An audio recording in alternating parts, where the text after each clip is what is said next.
আসসালামু আলাইকুম বন্ধুরা, সবাই কেমন আছেন? আজকে সকাল থেকে ব্লগটা স্টার্ট করলাম। আর আমাদের জাতীয় খাবার রুটি, সেটা তো বানালাম।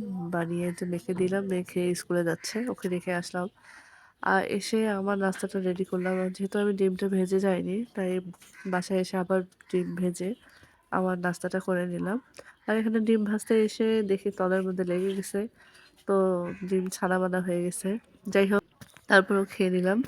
তো খাওয়া-দাওয়া শেষ করে এদিকে আমার মেয়েরা উঠে গেছে সবাই। তো ওরা উঠে গেছে, এখন আরেকজন বায়না ধরছে সে কেটেও বেরিয়ে যাবে। আসলে আমাদের এখানে বাজার তো যখন তখন বাইর হওয়া যায় না। বাজারের সঙ্গে বাড়ি। তো দেখা গেল যে কেউ বের হলে তার সঙ্গে বের হতে হয়। যেহেতু ছোট মানুষ। তো তাকে বুঝাই-টুজাই সে তো কোনো রকমে বাসার ভেতরে ঢুকবে না। এখানে দাঁড়িয়ে থাকবে। তো তাকে বুঝাই-টুজাই নিয়ে ঘরে গেলাম। ছোটটা উঠছে। তো ওকে নিয়ে বললাম, "তুমি ওর সঙ্গে খেলা দাও, আমি তোমাদের খাবার নিয়ে আসতেছি।" তো খাবারের ভিডিও আর করা হয়নি।